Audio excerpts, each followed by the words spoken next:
안녕하세요. 여러분의 요양쌤입니다. 합격을 기원하며 오늘도 열공하러 출발! 1번 다음에서 설명하는 노년기의 심리적 특성은 자신감이 저하됨, 결단이나 행동이 느려짐, 1. 조심성의 증가, 2. 애착심의 증가, 3. 외향성의 증가, 4. 유산을 남기려는 경향, 5. 생에 대한 회고의 경향. 정답은 1번입니다. 노년이 되면 이제 심리적으로 여러 가지 특성이 나타나게 되죠. 이 조심성의 증가라는 것은 노년이 되면 여러 가지 원인이 있는데요. 일의 결과를 중시하기 때문에 조심스럽게 행동한다. 그런 의미도 있고 또 이렇게 자신감이 저하되기 때문에 조심성이 증가한다는 그런 내용도 있습니다. 그리고 결단이나 행동이 느려집니다. 그러면서 매사에 신중해지는 그런 조심성의 증가의 특성이 나타나게 됩니다. 2번 건강한 노화를 위한 방법으로 적절한 것은 1. 자녀에게 의존하는 생활을 한다. 2. 사회적 관계망을 점차 좁힌다. 3. 수직적인 부부관계를 유지한다. 4. 지역 자원봉사활동에 참여한다. 5. 만성질환을 민간요법으로 관리한다. 정답은 4번입니다. 건강한 노화를 위해서는 자녀에게 의존하기보다는 독립적으로 생활하시는 게 좋겠고 사회적 관계망은 점차 좁히면 안 되겠죠. 사회적 관계망을 유지할 수 있도록 노력하셔야 되고요. 수직적인 부부관계보다는 수평적인 부부관계를 유지하시고 지역 자원봉사 활동에 참여하시는 게 좋겠습니다. 만성질환은 민간요법이 아니라 약물 드시면서 병원에 주기적으로 건강검진을 받으시면서 관리하시면 되겠습니다. 3번 요양보호사가 계약 종료로 실직했을 때 실업급여를 받을 수 있도록 보장하는 사회보험은 1. 고용보험, 2. 국민건강보험, 3. 국민연금보험, 4. 노인장기요양보험, 5. 산업재해 보상보험. 정답은 1번이죠. 네, 우리 실업급여를 받을 수 있는 그런 보험은 고용보험이 되겠습니다. 근로자의 그러니까 국민의 실업을 예방하고 또 고용을 촉진하기 위해서 만든 사회보험이 되겠습니다. 4번 노인 장기요양 보험의 인정 절차에 관한 설명으로 옳은 것은 1. 장기요양 인정 신청은 장기요양 기관에 신청한다. 2. 장기요양 인정 점수에 따라 6등급으로 구분한다. 3. 등급 판정은 인정 신청 접수일로부터 30일 이내에 완료한다. 4. 노인성 질환 대상자는 의사소견서 제출을 생략한다. 5. 건강보험 심사평가원이 최종 등급 판정을 한다. 네, 정답은 3번입니다. 노인 장기요양 보험을 이제 신청을 하시게 되면 그 어떤 절차를 통해서 인정을 받는지 이런 내용인데요. 첫 번째 장기요양 인정 신청은 장기요양 기관에 하시는 게 아니라 국민건강보험공단에다가 신청을 하셔야 되겠죠. 그리고 인정 점수에 따라서 6등급이 아니라 5등급으로 구분을 합니다. 그리고 또 하나가 있는 게 이제 인지지원 등급이 되겠죠. 네, 그리고 등급 판정은 신청 접수를 하게 되면 건강보험은 이 30일 이내에 등급을 결정을 해야 됩니다. 그래서 30일 이내에 완료해야 되고요. 노인성 질환 대상자는 네, 분명 이 노인성 질환이 있다는 것을 증빙하기 위해서 의사소견서를 꼭 제출을 해야 됩니다. 그리고 최종 등급 판정은 건강보험심사평가원이 아니라 등급판정위원회, 건강보험공단이 운영하는 등급판정위원회에서 최종 등급 판정을 합니다. 5번 다음에서 설명하는 장기요양 서비스 이용 절차는 장기요양 기관은 대상자의 기능 상태 평가와 욕구 평가를 하고 평가 내용을 바탕으로 서비스의 목표, 내용과 횟수, 비용을 결정한다. 1. 방문 상담, 2. 서비스 제공 계획 수립, 3. 서비스 이용 계약 체결, 4. 서비스 제공, 5. 모니터링. 정답은 2번입니다. 이제 장기요양 등급을 받게 되면 이제 등급 받았으니까 이용하셔야 되잖아요. 그래서 그 이용 절차에 대해서 묻는 건데 그중에 욕구 평가, 어르신에 대한 욕구 평가를 하고 어떻게 서비스를 제공할 건지 그 내용 그리고 비용은 얼마인지 이런 것들을 결정하는 단계는 2번 서비스 제공 계획 수립의 단계입니다.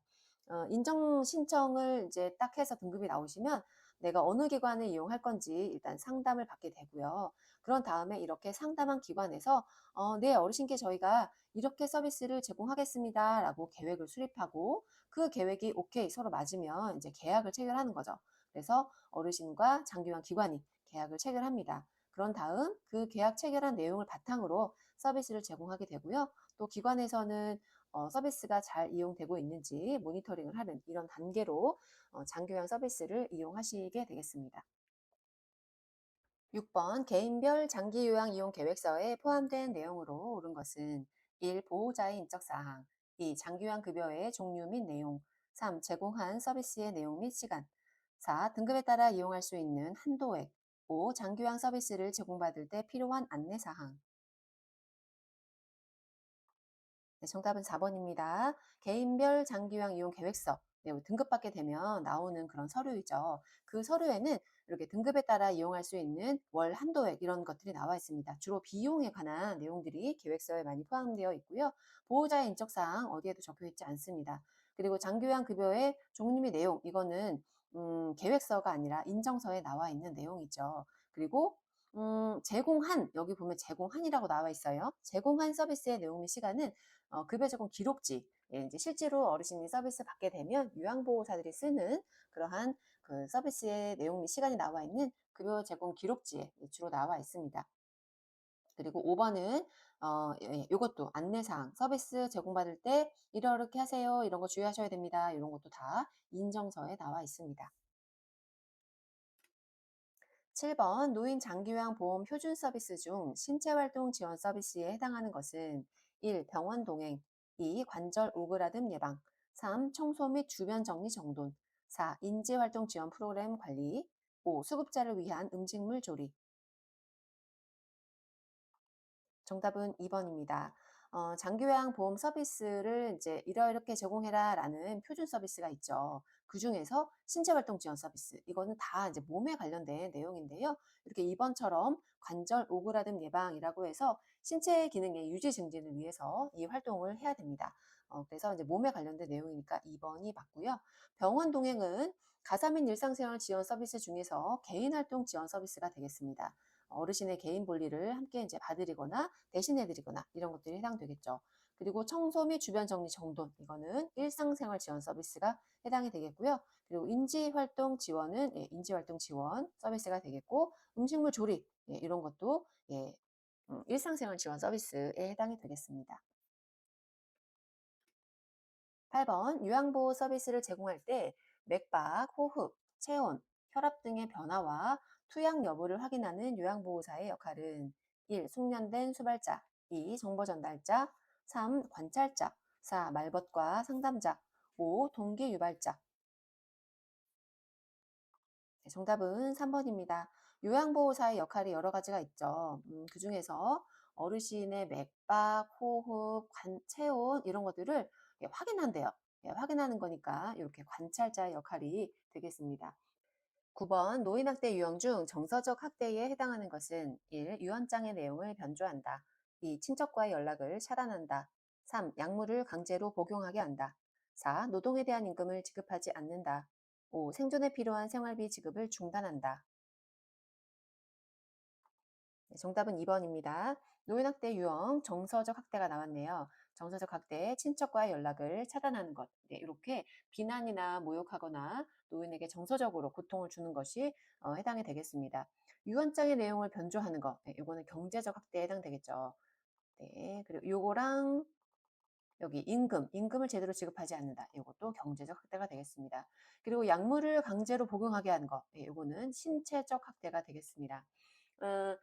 어, 이렇게 막 몸을 때려서 신체적으로 어떤 그 유해를 가해서 많이 신체적 학대가 아니고요. 약물을 사용해서 노인의 신체를 통제하거나 저해하는 것 이런 것들도 예, 신체적 학대가 되겠습니다. 그리고 생존에 필요한 생활비를 지급하지 않는 것, 중단하는 것 예, 이런 것들은 제대로 돌보지 않는 방임에 해당이 되겠습니다.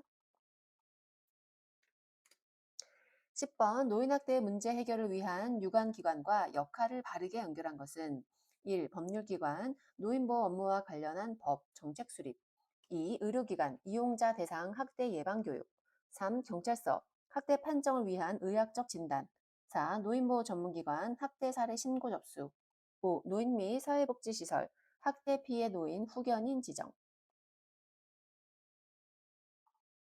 네, 정답은 4번입니다. 이 노인학대에 관련된 문제는 시험 문제에 항상 꽤 꼭 나오는 문제입니다. 예, 그중에서도 노인보호 전문기관, 네, 노인학대와 관련된 사례를 신고하거나 또는 조사하거나 또는 예방 교육을 하거나 이런 부분들이 다 노인보호 전문기관에서 하는 내용들이 되겠습니다. 노인 보호 업무와 관련된 법이나 정책을 수립하는 곳은 법률기관이 아니라 보건복지부, 보건복지부에서 정책을 수립을 하게 됩니다. 그리고 이용자 대상으로 학대 예방 교육을 하는 곳은 노인 그 보호 전문기관도 하고 있고요. 또 노인 및 사회복지시설에서도 하고 있습니다. 그리고 의학적 진단, 이 부분은 의료기관에서 하게 되겠죠. 그리고 학대 피해 노인 후견인 지정은 법률기관에서 하고 있습니다. 11번 다음 중 시각적 성희롱에 해당하는 행위는 1. 음란한 농담을 함. 2. 성경험 여부를 질문함. 3. 특정 신체 부위를 노출함. 4. 엉덩이를 만짐. 5. 신체 일부를 의도적으로 밀착함. 네, 정답은 3번입니다. 여러 가지 성희롱의 그런 유형들이 있는데요. 이렇게 시각적으로 하는 부분은 눈으로 보는 거잖아요. 그렇기 때문에 특정 신체 부위를 노출하게 되면 우리가 시각적으로 보게 되죠. 그래서 정답은 3번입니다. 음란한 농담을 하거나 질문을 하거나 이런 것들은 다 말로 하는 거잖아요. 그렇기 때문에 언어적 그런 성희롱이 되겠습니다. 엉덩이를 만지거나 밀착하거나 이런 것들은 몸이 닿는 거니까 신체적 성희롱에 해당이 되겠습니다. 12번 요양보호사가 직업윤리를 준수하여 행동한 사례로 옳은 것은 1. 대상자의 자기결정을 존중한다. 2. 대상자를 대신하여 서비스 계약을 체결한다. 3. 대상자의 동의 없이 개인정보를 수집한다. 4. 업무 내용을 개인 판단에 따라 주관적으로 기록한다. 5. 의료인이 없는 상황에서 해당 역할을 대신 수행한다. 네, 정답은 1번이 되겠습니다. 직업 윤리를 준수한 경우는 대상자의 자기결정 존중해 주셔야 되겠죠. 대상자 대신해서 서비스 계약 체결하시면 안 되고 서비스 계약은 이제 본인이 하셔야 되겠습니다. 또는 이제 가족이 대신해서 할 수 있겠죠. 그리고 대상자의 동의 없이 개인정보 수집하시면 안 되고요. 주관적 아니라 객관적으로 기록하셔야 됩니다. 그리고 의료행위 절대로 우리 요양보호사가 하면 안 되는 행위가 되겠죠. 13번 다음 상황에서 요양보호사의 대처 방법은 대상자의 상태가 호전되었다는 이유로 대상자의 가족이 본인 일부 부담금의 할인을 요청하였다. 1. 불법 행위이므로 할 수 없다고 한다. 2. 시설장과 상의한 후 알려주겠다고 한다. 3. 할인해주고 그만큼 서비스 시간을 줄인다. 4. 할인 대신 가족을 위한 서비스를 제공해준다고 한다. 5. 나중에 본인 일부 부담금의 일정액을 돌려준다고 한다. 네, 정답은 1번이죠. 본인 일부 부담금. 네. 재가는 15%, 시설은 20%. 본인 부담금을 꼭 하셔야 됩니다. 할인 요청 절대로 안 됩니다. 불법 행위입니다. 14번 수근관 증후군에 관한 설명으로 옳은 것은 1. 밤에 통증이 완화된다. 2. 손을 털면 저림과 통증이 완화될 수 있다. 3. 팔을 들어 올릴 때 어깨에 저림 감각이 있다. 4. 손바닥을 서로 맞대면 팔꿈치에 통증이 있다. 5. 새끼손가락에 통증이 있다. 네, 정답은 2번이 되겠습니다. 수근관 증후군, 시험 문제에 잘 나오는 문제인데요. 손목 터널 증후군이라고도 얘기를 하죠. 손을 털면 저림과 통증이 일시적으로 잠깐 완화될 수는 있습니다. 15번 요양보호사 업무 중 안전사고를 예방하기 위한 방법으로 옳은 것은 1. 무거운 물건을 신속한 처리를 위해 혼자 든다. 2. 감염병 접촉 시 마스크 착용은 선택적으로 한다. 3. 요양보호사가 감염된 경우 보호장구를 착용한 후 접촉한다. 4. 임신한 요양보호사는 풍진, 수두 등의 질환을 가진 대상자와 접촉하지 않는다. 5. 감정소진과 직무 스트레스는 요양보호사 개인이 자율적으로 극복한다. 네, 정답은 4번입니다. 지금 옳은 것 찾는 거예요.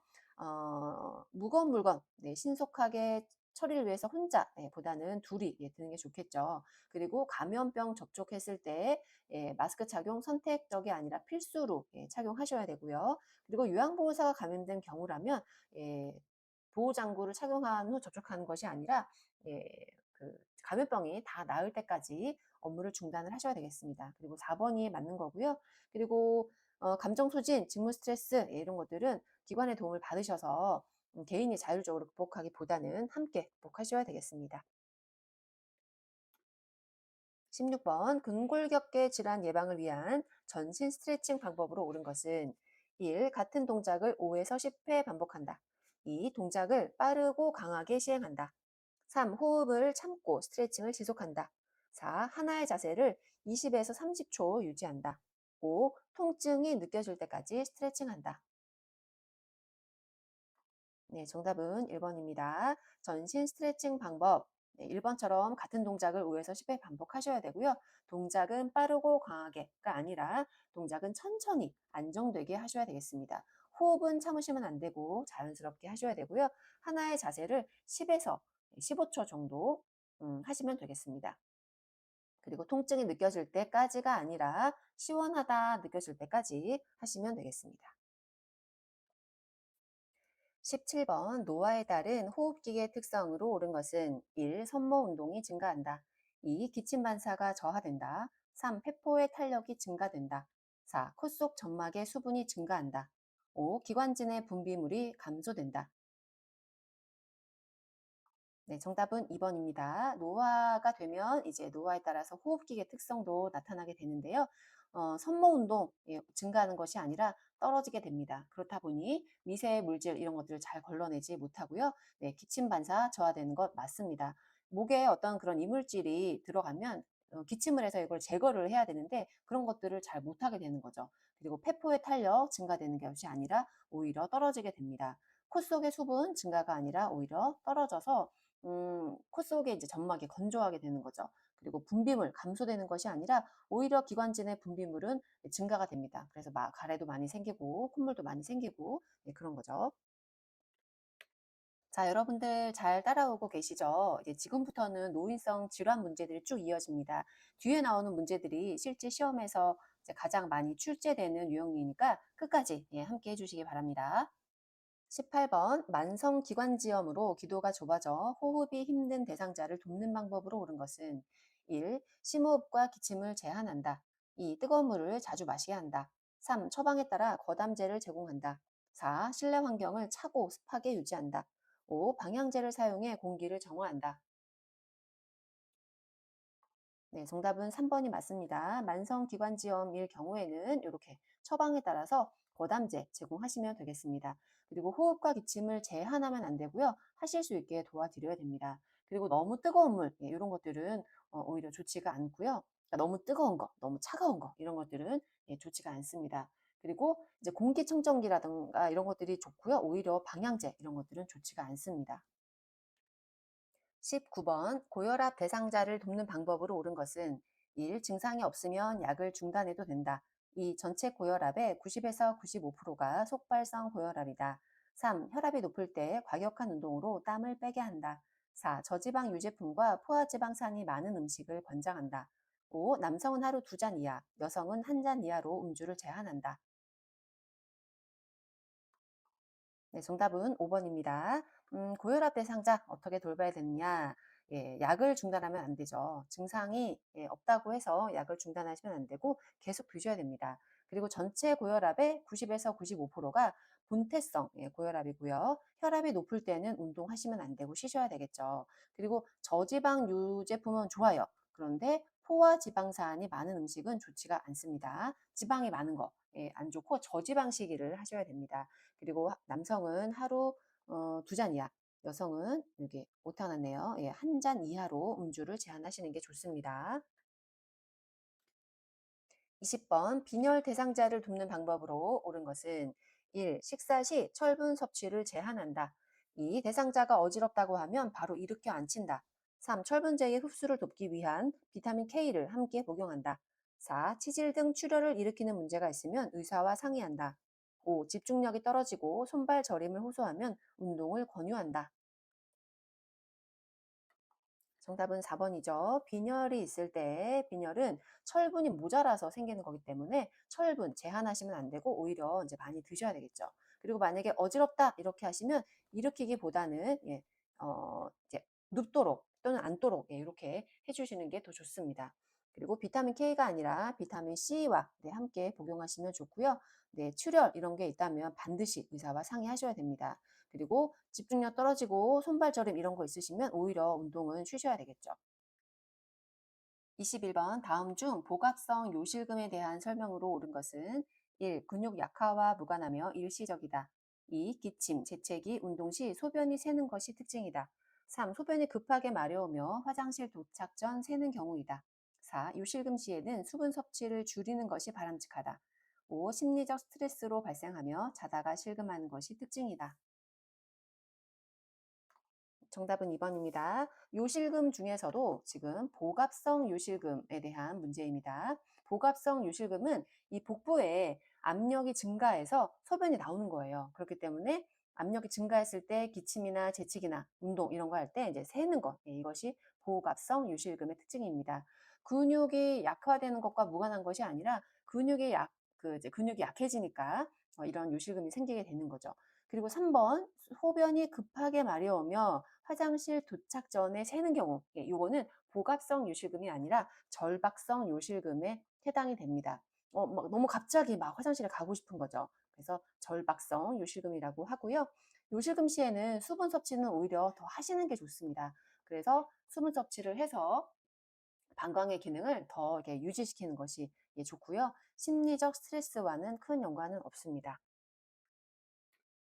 22번 피부 건조증 대상자를 돕는 방법으로 옳은 것은 1. 수분 섭취를 제한한다. 2. 샤워 후 물기를 두드려 말린다. 3. 목욕 시 때를 밀어 각질을 제거한다. 4. 따뜻한 물로 자주 샤워하게 한다. 5. 겨울철 건조 예방을 위해 제습기 사용을 권장한다. 정답은 2번이죠. 피부가 건조할 때 수분 섭취 제한하는 것이 아니라 오히려 잘 드셔야 되겠고요. 샤워 후에 물기를 두드려서 말리는 거 아주 잘하셨습니다. 그런 다음 물기가 완전히 마르기 전에 보습제를 발라주시면 되겠습니다. 그리고 목욕할 때 때를 밀거나 너무 자주 하는 샤워도 좋지가 않습니다. 더 건조해지기 때문에 좋지 않고요. 그리고 제습기가 아니라 가습기를 하셔야 되겠죠. 습기를 없애는 것이 아니라 가습기 이런 것들에서 선생님들이 그냥 훅 읽으면 음 가습기로 또 읽을 수가 있어요. 그래서 보기도 끝까지 꼼꼼하게 잘 읽어 보셔야 됩니다.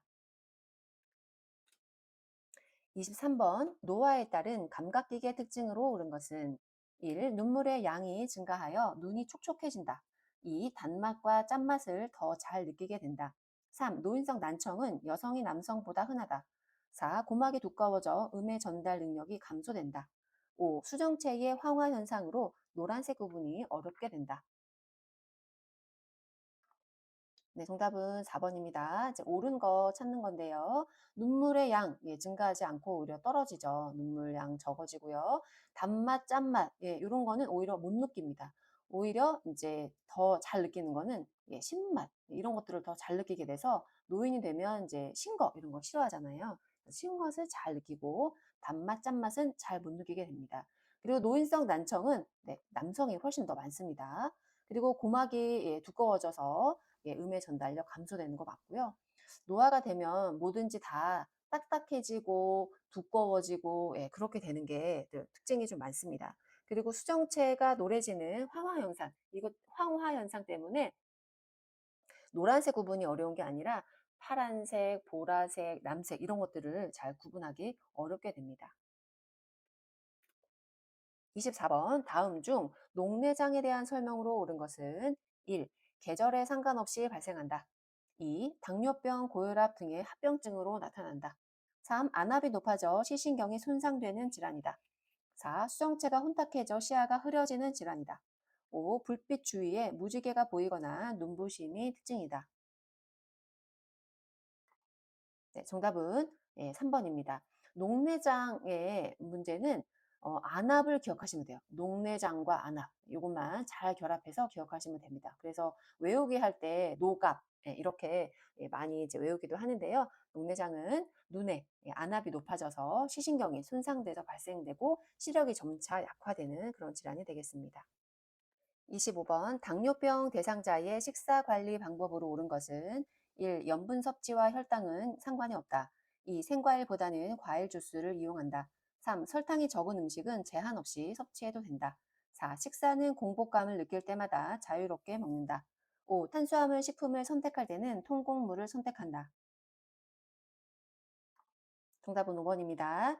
당뇨병 대상자의 식사 관리입니다. 5번처럼 통곡물은 이렇게 혈당을 서서히 높여주는 거기 때문에 예, 탄수화물 식품을 선택할 때는 통곡물 예, 선택하시는 게 좋고요. 염분 섭취는 혈당과 상관없는 것이 아니라 오히려 당뇨가 고혈압과 연관이 많기 때문에 염분 섭취 예, 주의해 주셔야 되고요. 생과일 주스보다는 과일 주스가 아니라 오히려 생과일이 더 좋고 과일 주스는 당이 높기 때문에 좀 자제를 하셔야 되겠습니다.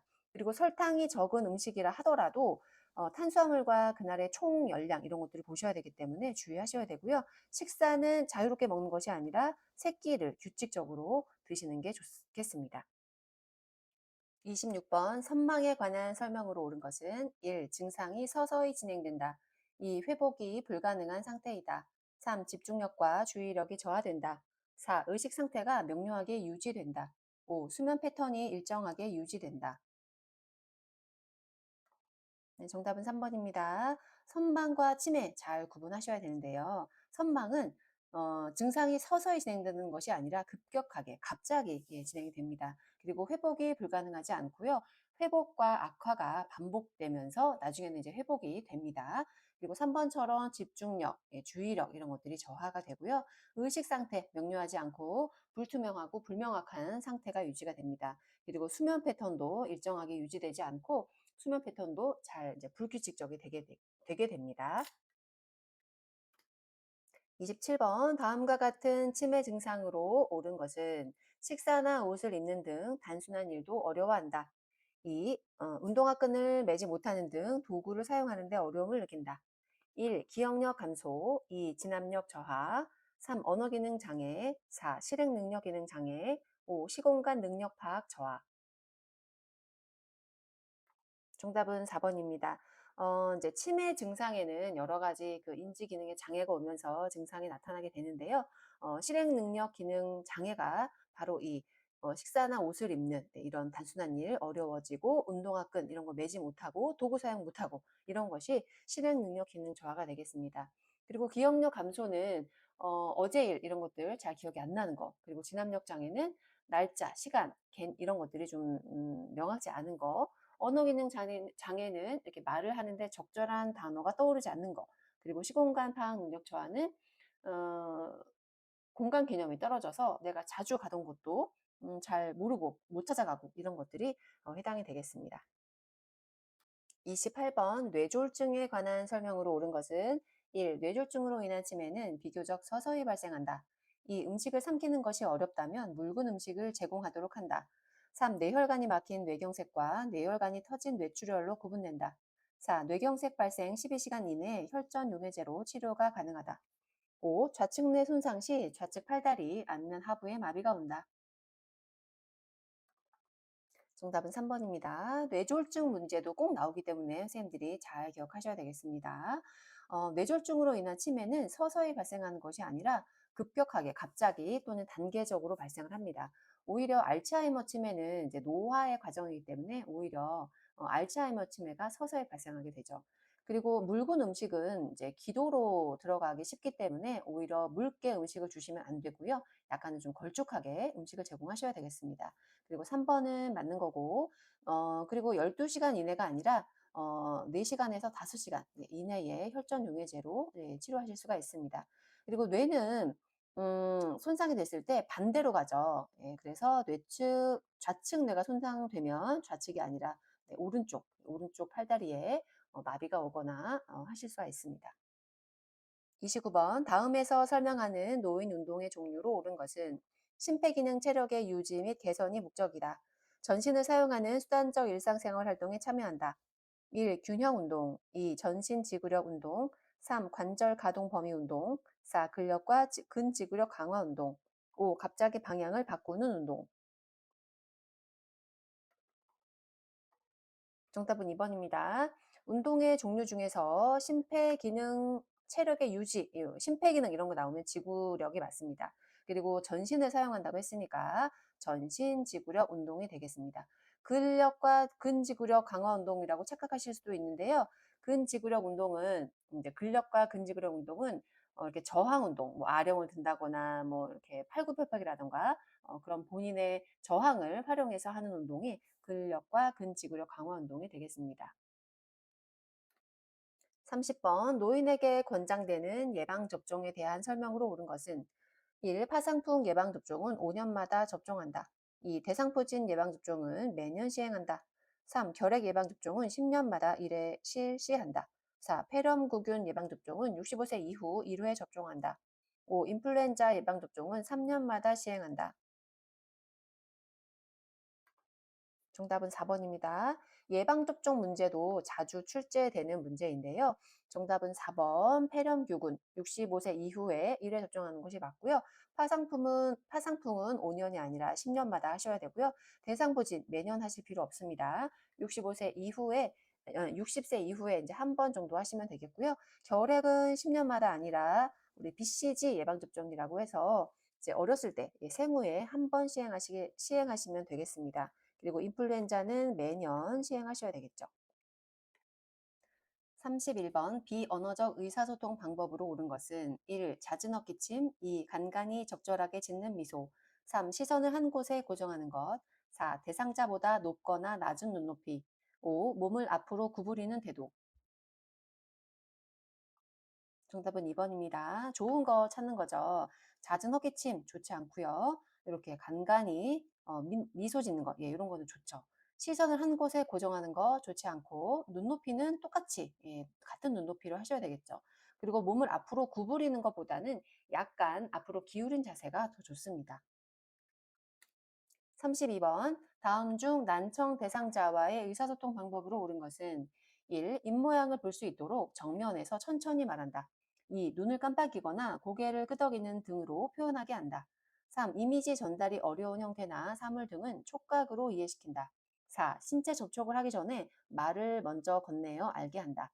5. 잘 표현했을 때는 칭찬과 긍정적 공감을 비언어적으로 표현한다. 난청 대상자 잘 들리지 않는 거죠. 이럴 때는 1번처럼 입모양을 보면서 대화를 하시기 때문에 정면에서 천천히 말씀하시면 되겠습니다. 그리고 2번은 말을 잘 못하시기 때문에 눈을 깜빡이거나 이제 고개를 끄덕이게 하는 거잖아요. 2번일 경우에는 언어장애 대상자일 때 이렇게 하시면 되겠고, 그 다음에 촉각으로 이해시키는 것, 이런 것들은 보이지가 않는 거잖아요. 그렇기 때문에 시각장애 대상자일 때 3번처럼 하셔야 되겠습니다. 그리고 먼저 말을 건네는 것도 이게 잘 안 보이기 때문에 그런 거잖아요. 그래서 먼저 말을 건네서 알게 하고 그다음에 대화를 시작하시는 게 좋습니다. 이것도 이제 시각에 해당되겠고요.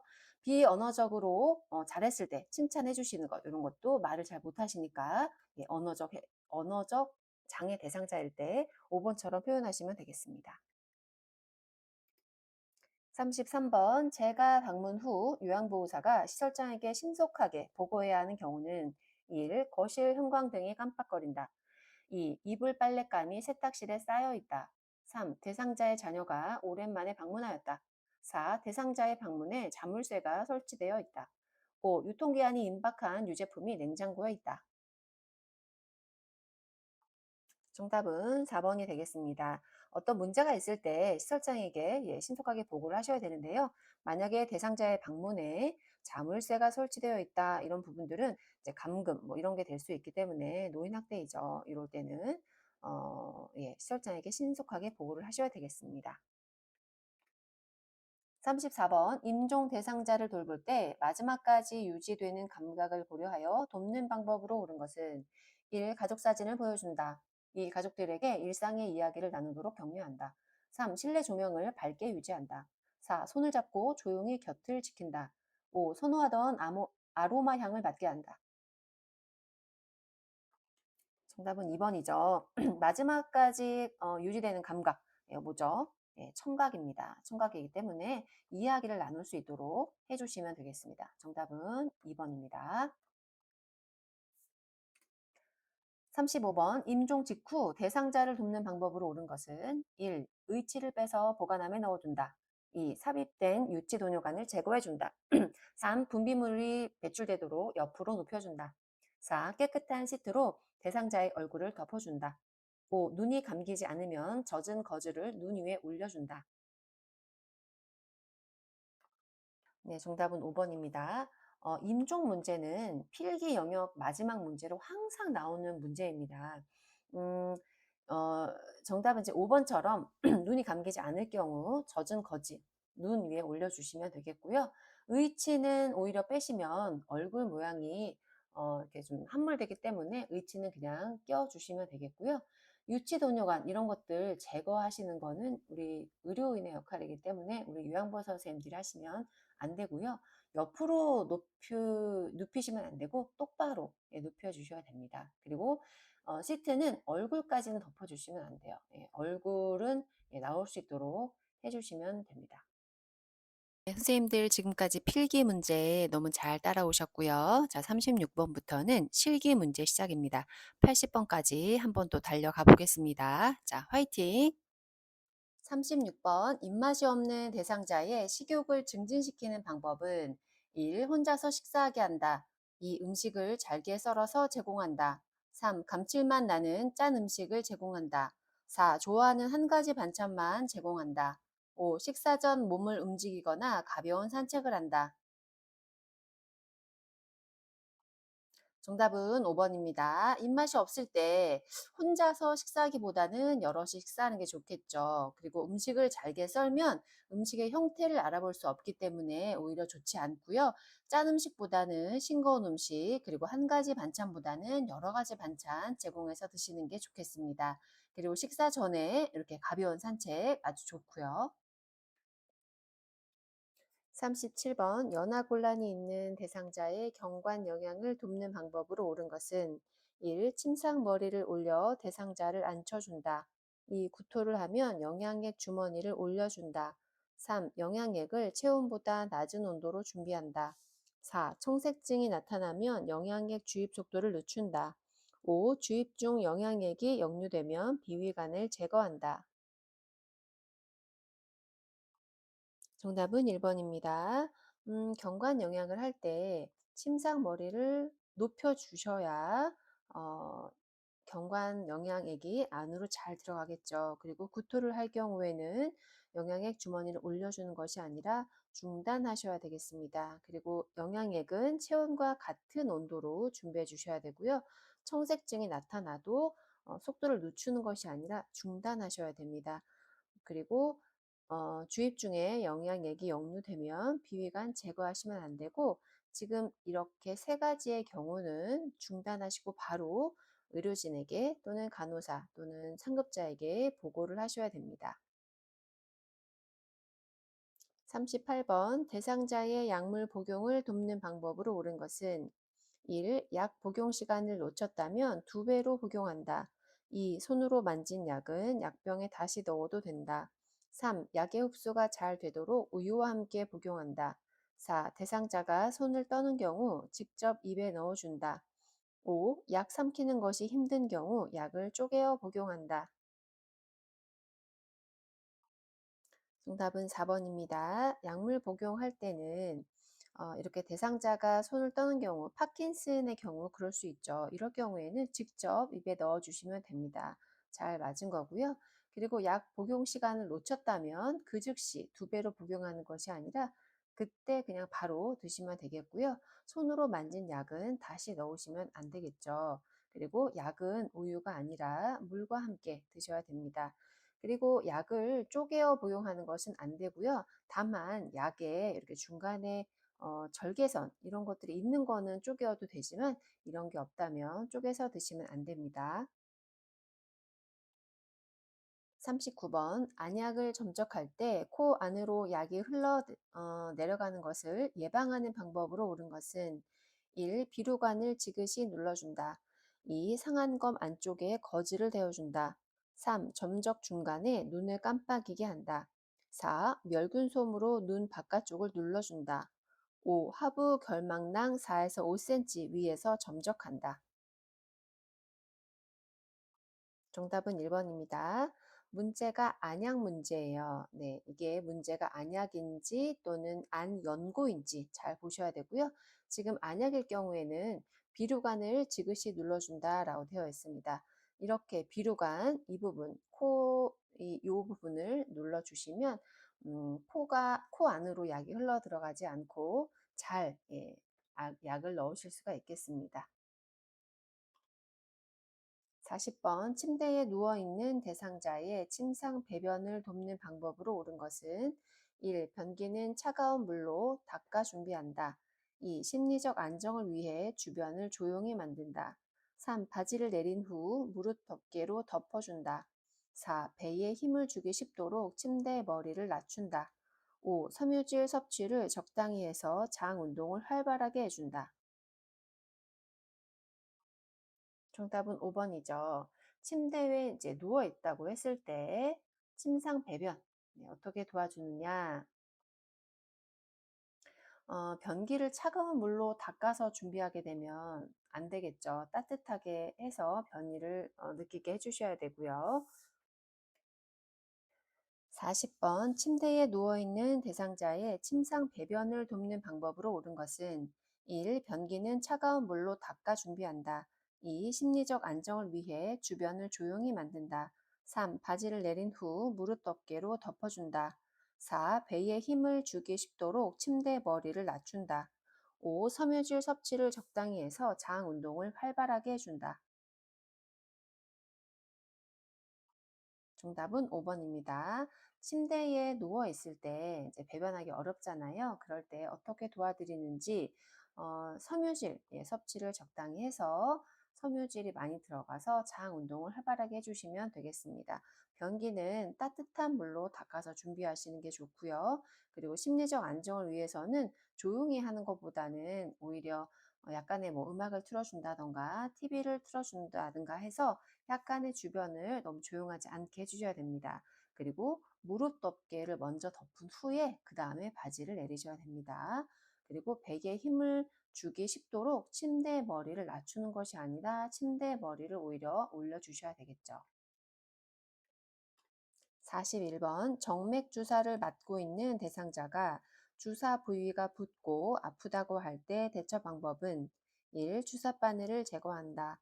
2. 수액 조절기를 잠근다. 3. 주사 부위에 온찜질을 한다. 4. 주사 맞는 팔을 심장보다 높게 한다. 5. 부어오른 부위를 알코올 솜으로 눌러준다. 네, 정답은 2번입니다. 주사 부위가 붓고 아프다. 네, 이럴 때는 뭐 바늘을 제거한다던가 온찜질을 한다던가 솜으로 눌러준다던가 다 좋지 않습니다. 수액 조절기를 잠그고 바로 보고를 하시면 됩니다. 42번 이동 변기를 사용하여 배변하는 대상자를 돕는 방법은 1. 배변하는 동안 계속 말을 건다. 2. 이동 변기에 앉혀 양쪽 발을 들게 한다.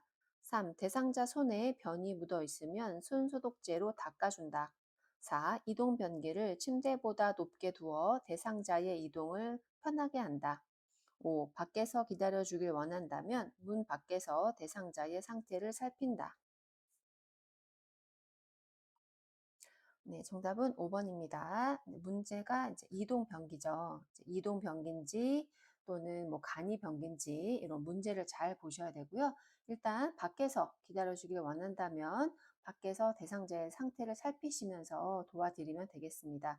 너무 계속 말을 걸게 되면 좀 부담스럽겠죠. 그리고 양쪽 발은 땅바닥에 닿게끔 해주셔야 되고요.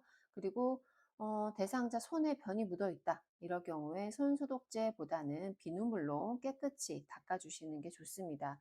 그리고 이동 변기와 침대는 같은 높이로 해주셔야 이동하기 편합니다. 43번 대상자의 기저귀 사용을 돕는 방법으로 옳은 것은 1. 하루에 3번 기저귀를 교환한다. 2. 마른 수건으로 물기를 닦아 말려준다. 3. 몇 번 실금한 경우 기저귀를 바로 사용하게 한다.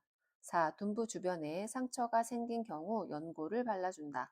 5. 감기에 노출될 우려가 있는 경우 환기는 시키지 않는다. 정답은 2번입니다. 기저귀 사용 한번 보겠습니다. 하루에 3번 아니죠. 이 기저귀는 어르신이 또는 대상자가 대변이나 소변을 봤을 때 그때그때 교환해 주셔야 됩니다. 그리고 마른 수건으로 물기 닦아서 잘 말려주시면 되겠고요.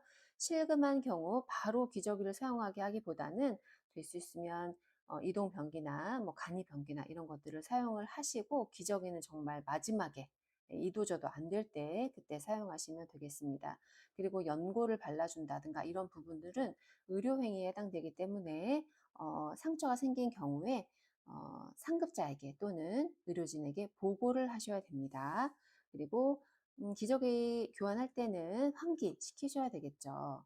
네, 환기를 시키지 않는 게 아니라 오히려 환기를 시키셔야 됩니다. 44번 유치도뇨관을 삽입하고 있는 대상자를 돕는 방법으로 옳은 것은 1. 수분 섭취를 제한한다. 2. 보행할 때는 연결관을 잠가둔다. 3. 보행량이 적으면 연결관을 잠가둔다. 4. 소변이 배출되지 않으면 유치도뇨관을 교체한다. 5. 아랫배가 아프다고 하면 연결관이 꺾여 있는지 확인한다. 네, 정답은 5번입니다. 유치 도뇨관을 하고 있을 때는 오히려 수분 섭취 더 많이 하셔야 됩니다. 네, 그리고 보행할 때 소변량이 적을 때 이렇게 잠가 두는 거 아니고요. 항상 이렇게 열어 두셔야 소변이 잘 나오겠죠. 그리고 유치 도뇨관을 교체하는 거 이런 거는 요양보호사의 업무가 아닙니다. 이런 뭐 소변이 배출되지 않는다 이럴 경우에는 보고를 하셔야 되겠죠. 그리고 5번처럼 아프다고 하면 확인하시면 되겠습니다. 45번 칫솔질을 잇몸에서 치아 쪽 방향으로 닦아줘야 하는 이유로 옳은 것은 1. 통증을 줄이기 위해 2. 청량감을 높이기 위해 3. 구강 건조증을 예방하기 위해 4. 구강 출혈을 예방하기 위해 5. 구강 점막이나 잇몸이 손상될 수 있기 때문에 네, 정답은 5번이죠. 네, 칫솔질은 잇몸에서 치아 방향으로 닦아줍니다. 그러니까 위에서 아래로 닦는 거죠. 또 아랫니는 아래에서 위로 이렇게 닦아주시면 되겠습니다. 46번 대상자의 회음부 청결을 돕는 방법으로 옳은 것은 1. 젖은 수건으로 물기를 닦아낸다. 2. 여성은 항문, 질, 요도순으로 닦는다. 3. 회음부에서 악취가 나는 경우 베타딘으로 소독한다. 4. 피부 손상을 예방하기 위해 장갑은 착용하지 않는다. 5. 남성은 음경을 수건으로 잡고 겹치는 부분도 잘 닦는다. 정답은 5번입니다. 자, 회원부 청결 부분인데요. 5번은 이제 맞는 거고요. 젖은 수건이 아니라 마른 수건으로 물기 닦아내셔야 되겠죠. 그리고 여성의 경우 반대로 되어 있어요.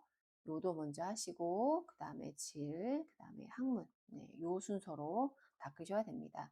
그리고 악취가 난다. 이럴 경우에는 뭐 소독한다, 연고를 바른다, 다 틀리는 답입니다. 이럴 때는 보고 하시면 되겠습니다. 그리고 피부 손상 예방하기 위해서 장갑은 꼭 착용을 하셔야 되겠죠. 47번 다음 중 스스로 면도를 할 수 없는 대상자를 돕는 방법으로 옳은 것은 1. 면도 후에 로션을 살살 두드려 발라준다. 2. 면도 전에 따뜻한 물로 얼굴을 닦아준다. 3. 면도 크림은 수염이 난 방향으로 발라준다. 4. 면도 중에 상처가 생겨 피가 날 경우 손으로 지혈해준다. 5. 면도 후에 차가운 수건으로 덮어 피부의 탄력을 좋게 해준다. 정답은 1번입니다. 요즘 이제 면도와 관련된 문제가 좀 나오고 있어요. 그래서 선생님들 면도 순서, 면도 부분 잘 기억하셔야 될 텐데요. 면도 후에는 이렇게 로션 잘 발라주시면 되겠습니다. 보습 해주시면 되겠고요. 면도 전에 따뜻한 물로 얼굴 닦는다가 아니라 따뜻한 이제 수건 같은 거 이런 걸로 잘 덮어서 이제 면도가 잘 될 수 있도록 해주셔야 되는 거고요. 면도 크림은 수염이 난 방향이 아니라 반대 방향, 반대 방향으로 발라주시면 되겠습니다.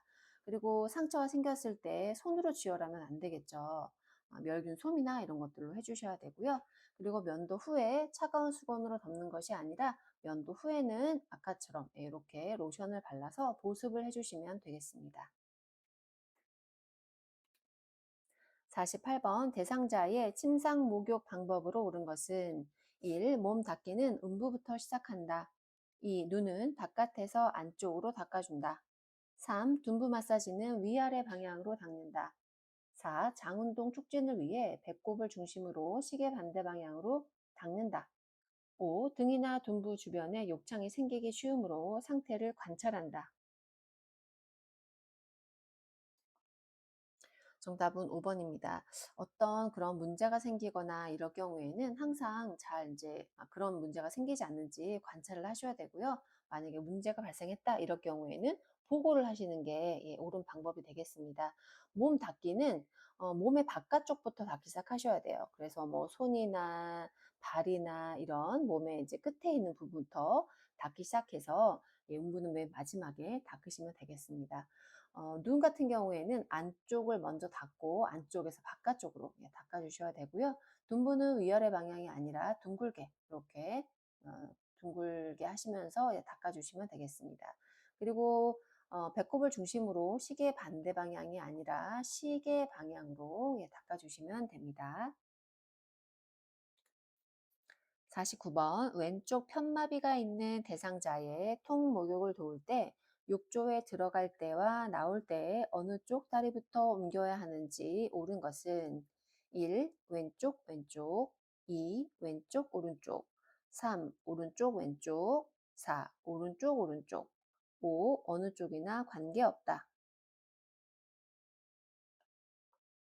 정답은 4번입니다. 욕조에 이제 들어가야 되는데 문제는 편마비예요. 예, 왼쪽 편마비입니다. 이럴 경우에는 건강한 쪽부터 들어가야 되겠죠.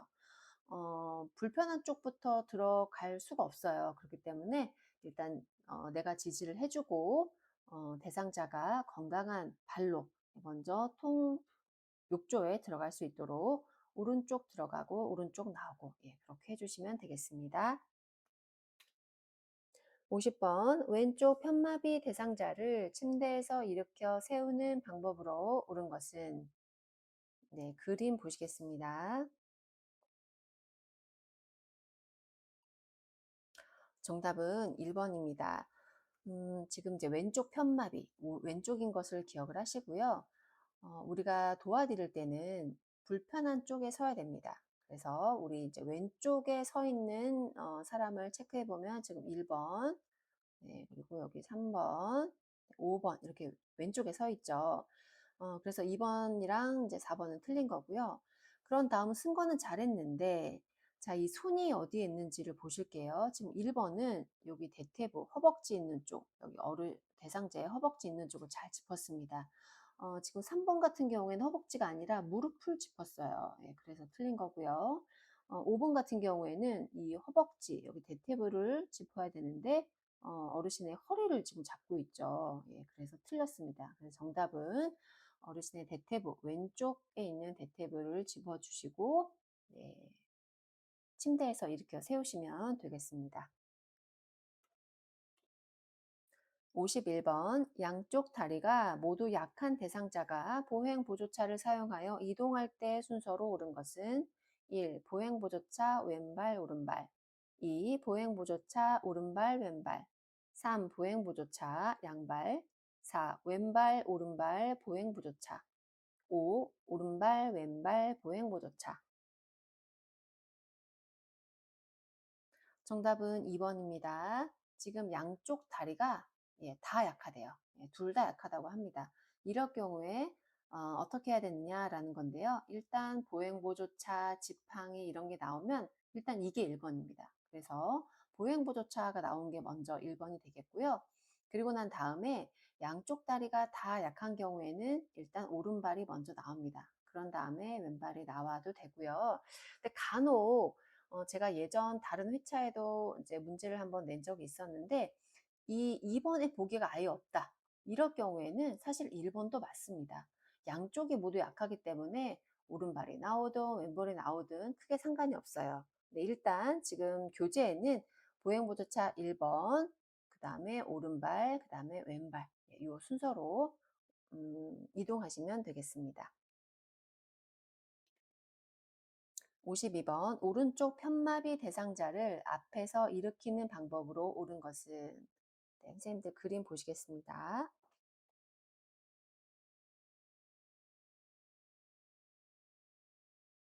정답은 2번이고요. 아까 우리 앞선 문제에서도 왼쪽 편마비 대상자를 일으키는 방법이 있었죠. 자, 이번에는 오른쪽 편마비 대상자입니다. 네, 그러면 우리 요양보호사가 어느 쪽에 서야 되죠? 네, 오른쪽에, 오른쪽에서 이제 일으켜야 되는 건데요. 이 문제는 앞에서 일으키는 겁니다. 앞에서 일으킬 때 오른쪽이 불편하니까 대상자의 오른쪽을 지지를 해주는 거예요. 그래서 왼쪽 지지해 준 거는 이제 다 틀린 거고요. 이쪽도 왼쪽, 이쪽도 왼쪽이죠. 그리고 다리가 이렇게 좀 펴져 있는 거 이런 것도 좋지 않고요. 일단은 오른쪽에서 지지해 준 분 보면 지금 2번도 맞고 네. 여기 3번도 맞죠. 네. 그런데 지금 문제는 지금 2번, 3번을 보시면 우리 요양보호사가 어르신의 이 허리를 받쳐줘야 됩니다. 그리고 이 오른쪽 무릎을 이렇게 받쳐줘야 되겠죠. 근데 이 부분, 이 선생님은 이 오른쪽 무릎은 잘해주셨는데 팔을 잡고 있어요. 그래서 팔을 잡으시면 안 되고 대상자의 허리를 잡으셔야 됩니다. 그래서 앞에서 일으킬 때는 오른쪽 무릎을 지지해 주시고 허리를 잡아서 일으키시면 되겠습니다. 53번 그림과 같은 턱에서 내려갈 때 휠체어 이동 방법은 1. 뒤로 돌려 바퀴 한쪽씩 지그재그로 내려간다. 2. 바퀴 한쪽씩 지그재그로 앞으로 내려간다. 3. 바퀴를 들고 앞으로 내려간다. 4. 뒤로 돌려 뒷걸음으로 한 번에 내려간다.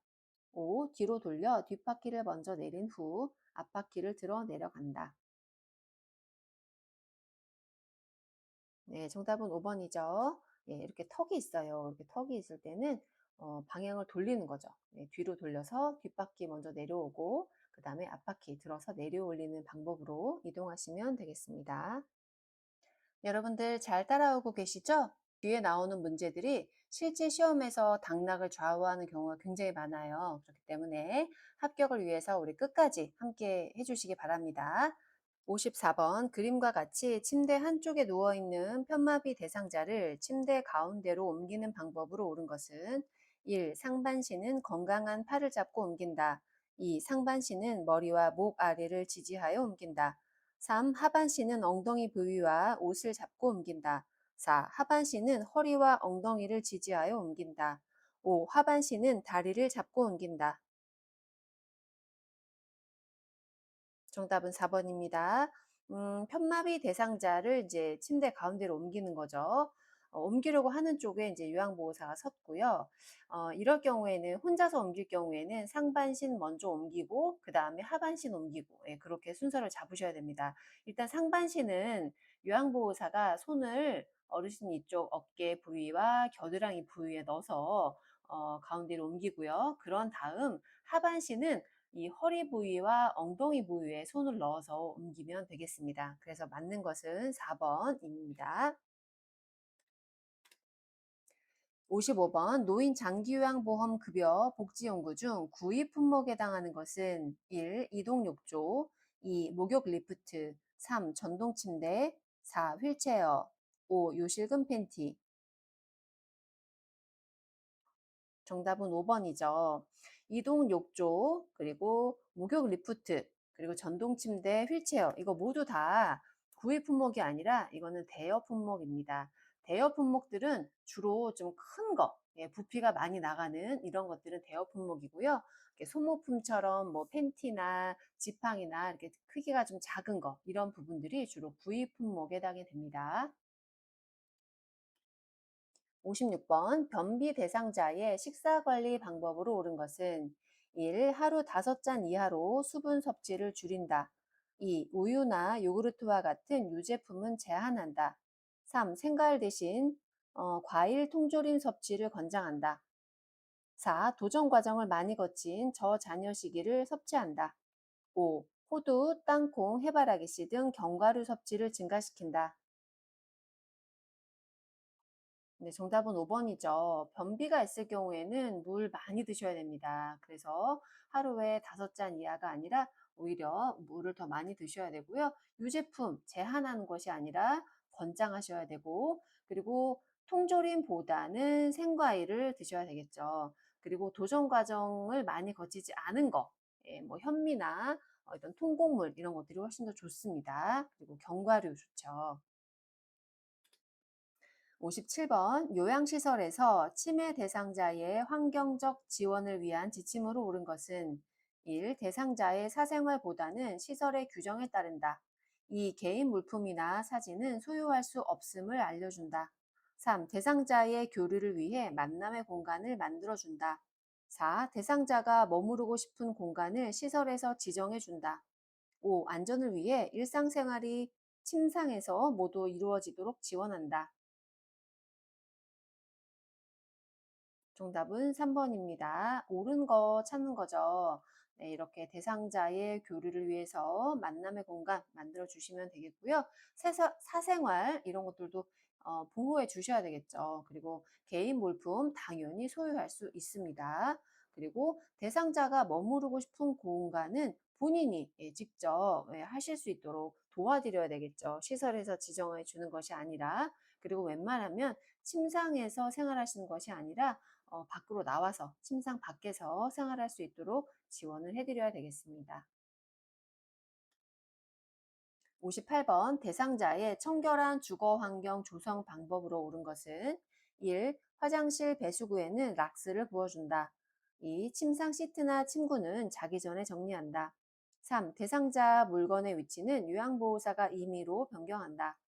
4. 침실에 쓰레기가 많은 경우 빗자루에 물을 묻혀 쓸어낸다.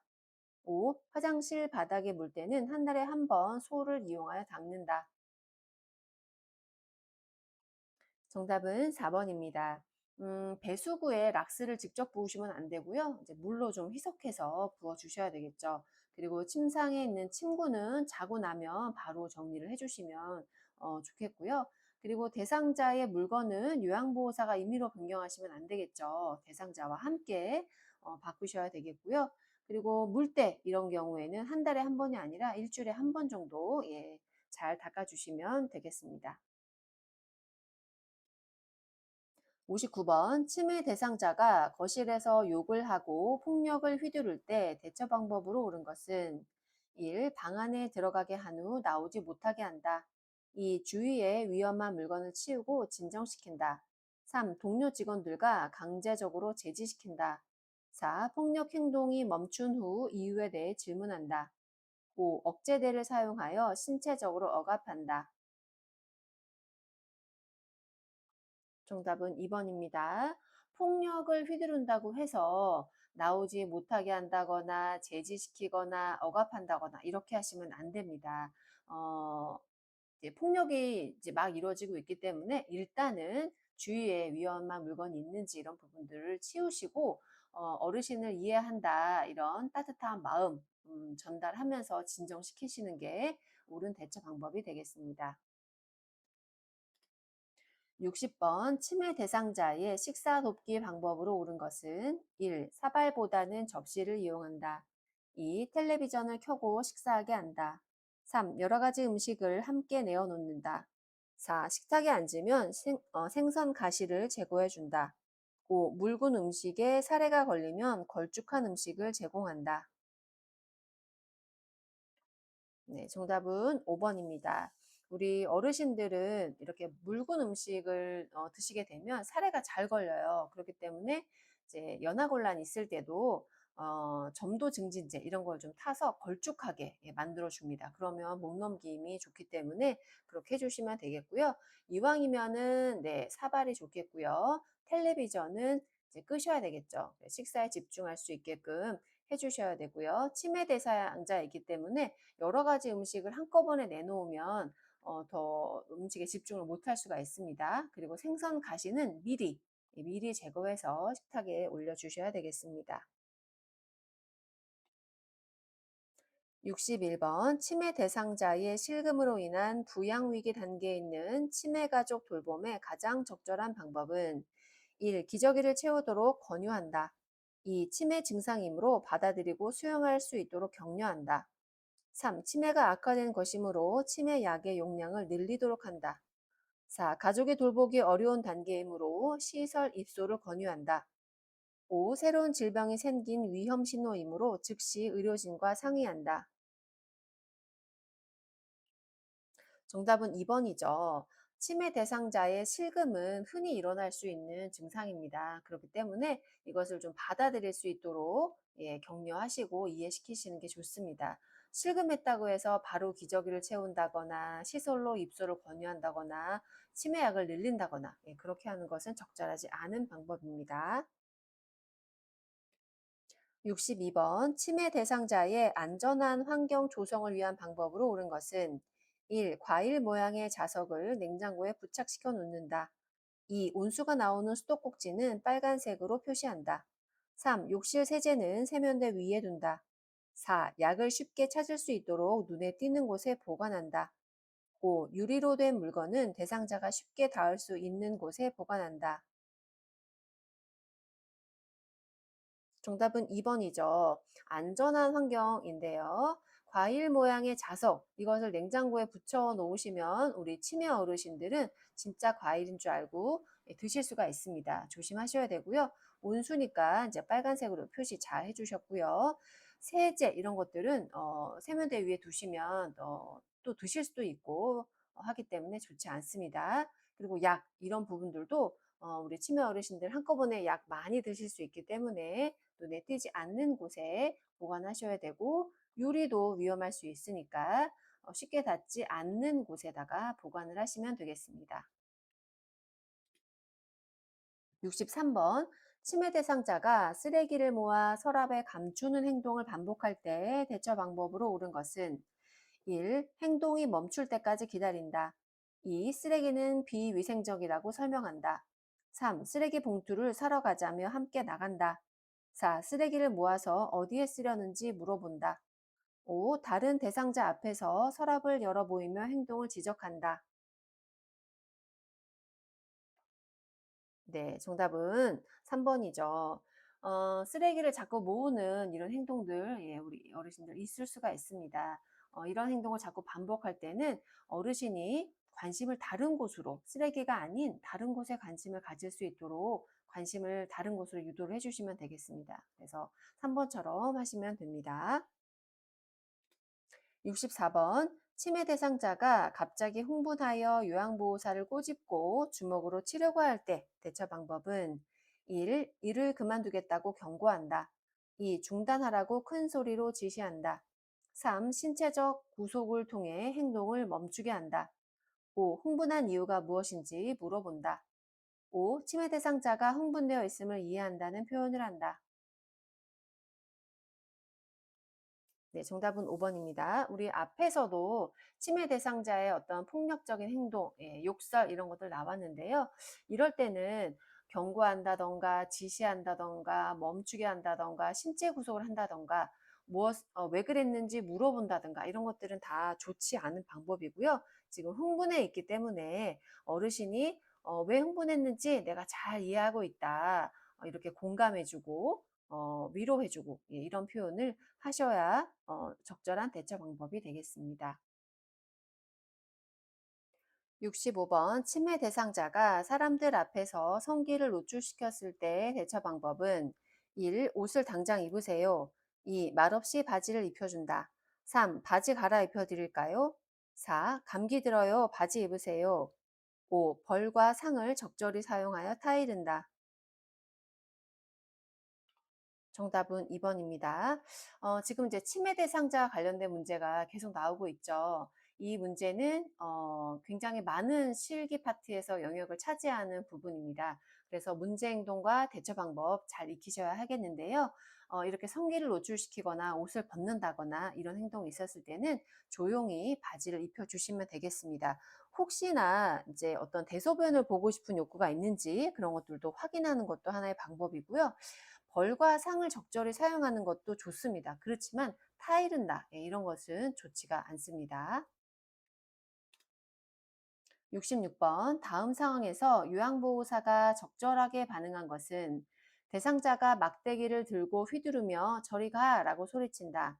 왜 그러시냐고 요양보호사가 묻자 검은 옷 입은 사람이 자꾸 나를 쳐다봐 라고 대답한다.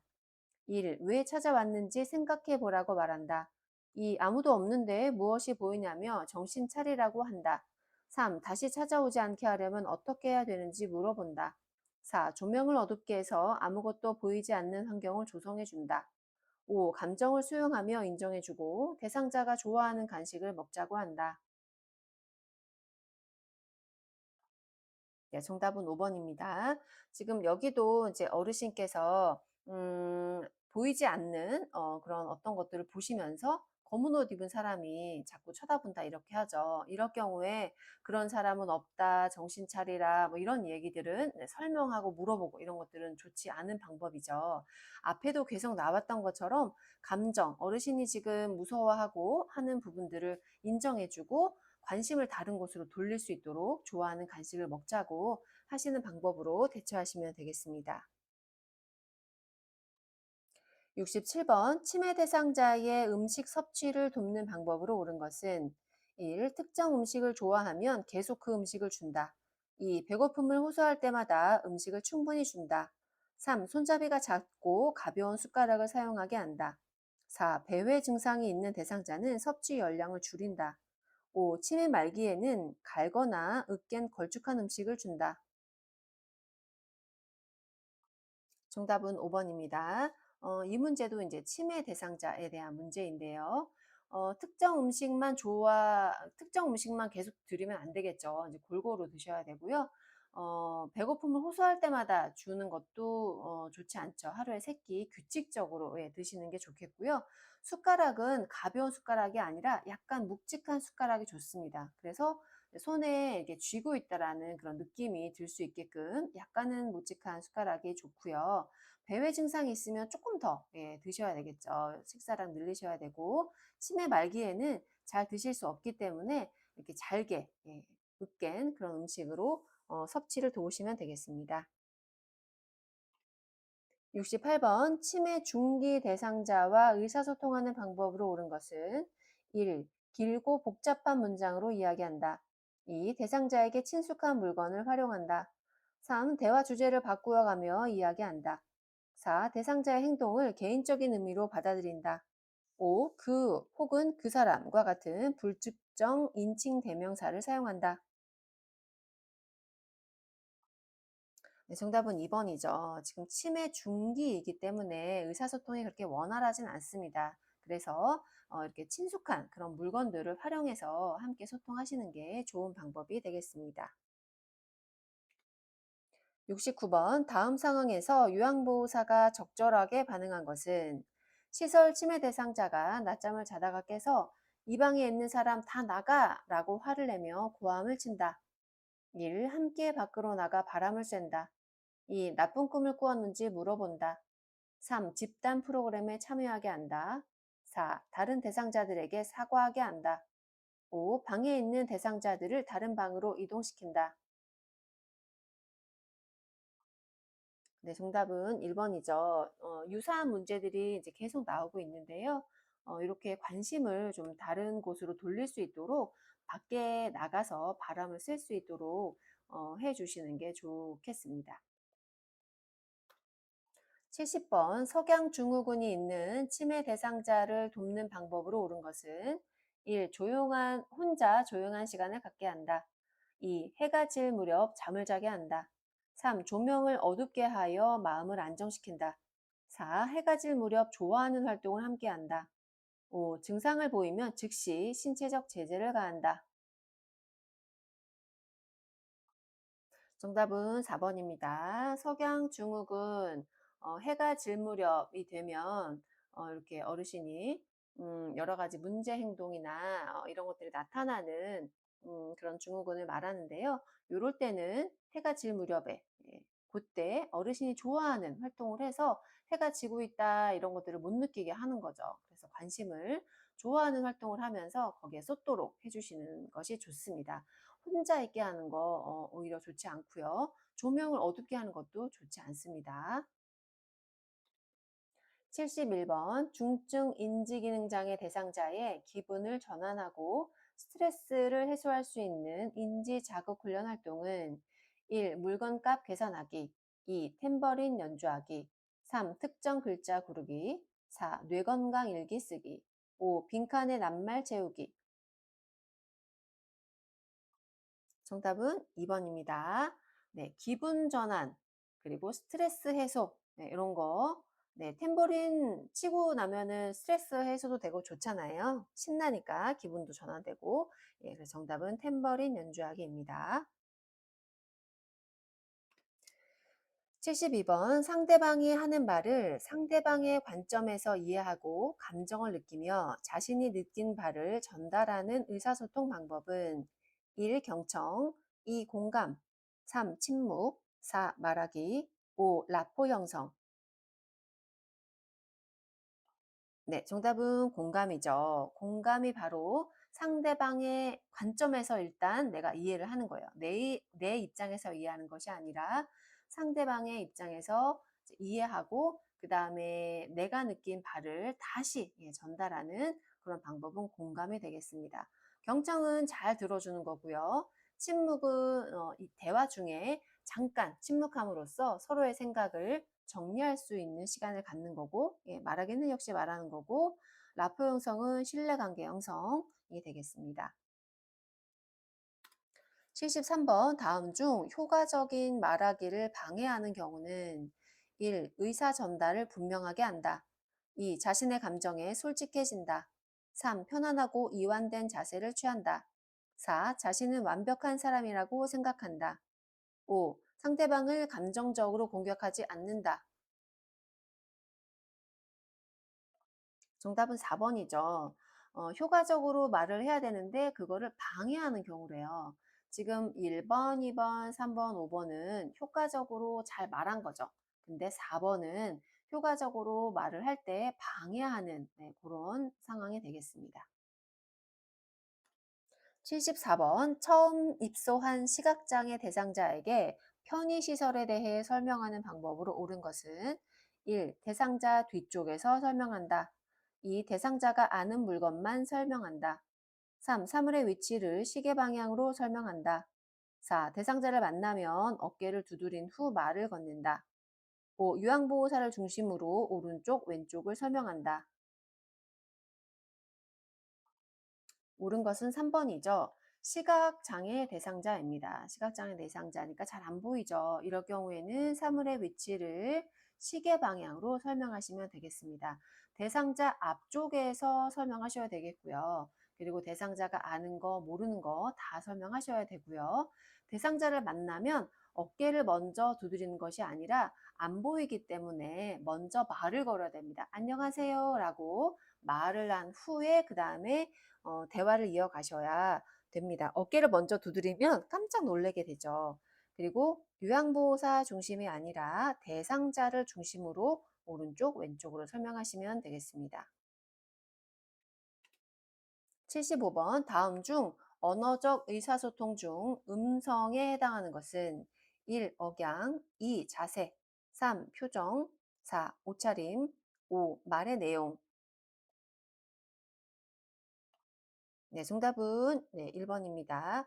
언어적 의사소통과 비언어적 의사소통이 있죠. 자세, 표정, 옷차림 이거는 이제 비언어적인 의사소통이고요. 억양과 말의 내용은 언어적 소통이 맞습니다. 그 중에서도 음성에 해당되는 것은 억양, 네, 억양이 되겠죠. 76번 재난 상황에 대처하는 요양보호사의 태도로 옳은 것은 1. 핸드폰이나 텔레비전은 꺼두어야 한다. 2. 재난 상황은 예측이 가능한 상황이다. 3. 소화기 사용 방법은 익히지 않아도 된다. 4. 요양보호 대상자는 재난 상황에 가장 취약한 집단이다. 5. 요양보호사는 자신보다 대상자의 안전을 최우선으로 한다. 정답은 4번입니다. 핸드폰, 텔레비전 예, 꺼두면 안 되겠죠. 켜두고 재난 상황에 대해서 이제 파악을 하셔야 되겠고요. 재난 상황은 예측이 불가능하죠. 어떤 일이 일어날지 모르니까요. 그리고 소화기 사용 방법 당연히 익혀야 되겠고요. 그리고 요양보호 대상자, 우리 대상자는 재난 상황에서 가장 취약한 집단이 맞습니다. 그리고 이 대상자의 안전을 최우선하는 것도 좋지만 요양보호사, 대상자 모두 예, 둘 다입니다. 둘 다. 그래서 둘 다 안전을 최우선으로 하셔야 됩니다. 77번 대상자가 넘어져 발목에 통증이 있고 골절이 의심될 때 응급처치 방법으로 옳은 것은 1. 골절 부위에 냉찜질을 해준다. 2. 튀어나온 뼈 부위를 압박한다. 3. 발목을 따뜻한 물수건으로 감싸준다. 4. 의자에 앉아서 발을 아래로 내려놓게 한다. 5. 발목을 움직여 보게 해서 골절 여부를 확인한다. 정답은 1번입니다. 지금은 골절이 의심되고 있어요. 예, 골절이 의심될 때 이때 초기에는 냉찜질을 하시는 겁니다. 오래되면 온찜질로 바꾸시는 거지만 초기에는 냉찜질, 예, 정답이 맞고요. 튀어나온 뼈 부위 압박하면 안 되겠죠. 더 골절되기 때문에 하시면 안 되고 따뜻한 거 안 되고 그리고 의자에 앉아서 발을 아래가 아니라 이렇게 골절된 부위는 웬만하면 심장보다 높게 해서 네, 이렇게 높게 올려주시는 게 좋은 방법이 되겠습니다. 골절이 의심되는데 움직여 보게 하면 더 골절되겠죠. 네, 그렇게 해서 정답은 1번입니다. 78번 항경련제를 복용하는 대상자가 경련을 할 때 돕는 방법은 1. 빨리 항경련제를 먹인다. 2. 입을 벌리고 손수건을 물려준다. 3. 경련이 발생한 시각을 기록해둔다. 4. 대상자의 팔과 다리를 붙잡아 둔다. 5. 이마를 뒤로 젖히고 턱을 들어 기도를 유지한다. 네, 경련을 할 때 돕는 방법은 네, 3번이 되겠습니다. 경련을 시작한 시각, 끝난 시각 이런 것들을 잘 기록을 해서 나중에 그것들을 의료진에게 잘 전달을 하셔야 되고요. 경련을 할 때는 물을 먹인다던가 약을 먹인다던가 이렇게 먹이는 거 아예 하시면 안 됩니다. 그리고 입안에 오히려 상처를 낼 수 있기 때문에 입안에 뭔가를 물려주는 거 이런 것도 좋지 않고요. 팔과 다리 예, 붙잡아 둔다고 해서 경련이 뭐 끝나거나 그러지 않습니다. 그래서 오히려 어, 경련을 하도록 그냥 이제 잘 관찰하시는 게 좋겠고요. 그리고 턱을 들어 기도를 유지하는 것이 아니라 턱을 옆으로 예, 돌려주셔야 됩니다. 옆으로 돌려서 기도를 유지할 수 있게 해주시면 되겠습니다. 79번 의식을 잃은 대상자에게 심폐소생술을 할 때 순서로 옳은 것은 1. 도움 요청, 반응 확인, 호흡 확인, 가슴 압박. 2. 도움 요청, 호흡 확인, 반응 확인, 가슴 압박. 3. 반응 확인, 호흡 확인, 도움 요청, 가슴 압박. 4. 반응 확인, 도움 요청, 호흡 확인, 가슴 압박. 5. 반응 확인, 도움 요청, 가슴 압박, 호흡 확인. 네, 정답은 4번입니다. 심폐소생술 순서 문제는 이렇게 문자로, 이렇게 글자로 나오기도 하고요. 아니면 그림으로 나오기도 합니다. 첫 번째, 의식을 잃은 대상자를 봤다면 반응을 확인하셔야 됩니다. 여보세요, 여보세요 해서 의식이 있는지 이 반응을 확인한 다음에 반응이 없다. 이럴 경우에는 이제 119에 도움을 요청하셔야 되겠죠. 그래서 다른 사람에게 119에 연락을 해주세요라고 도움 요청을 합니다. 그런 다음 호흡이 있는지 내가 이렇게 손을 코에다가 대서 숨이 있는지 일단 확인을 하고요. 그런 다음에 바로 가슴 압박을 하시면 되겠습니다. 80번 자동 심장 충격기 사용 순서로 옳은 것은 1. 전원 켜기 심장 리듬 분석, 심장 충격, 패드 부착, 심폐소생술. 2. 전원 켜기, 패드 부착, 심장 리듬 분석, 심장 충격, 심폐소생술. 3. 전원 켜기, 패드 부착, 심폐소생술, 심장 리듬 분석, 심장 충격. 4. 전원 켜기, 심장 충격, 패드 부착, 심폐소생술, 심장 리듬 분석. 5. 전원 켜기, 심장 충격, 패드 부착, 심장 리듬 분석, 심폐소생술. 네, 정답은 2번입니다. 이 자동 심장 충격기 문제도 마지막 문제로 거의 항상 나오는 문제입니다. 이렇게 글로 나오기도 하고요. 아니면 이 부분도 이제 그 그림 문제로 예, 나오기도 하는데요. 일단 충격기 전원을 켜야 되겠죠. 그런 다음 패드를 부착합니다. 패드는 이렇게 사람 몸이 있다고 했을 때 오른쪽 예, 여기 쇄골 밑에다가 붙이고 예, 왼쪽 예, 여기 밑에 겨드랑이 있는 쪽에다가 붙입니다. 요 패드 부착을 어디에 하느냐, 요것도 시험 문제에 많이 나오니까 부착 위치도 기억을 하시고요. 부착을 한 다음에 이제 리듬 분석을 해야 됩니다.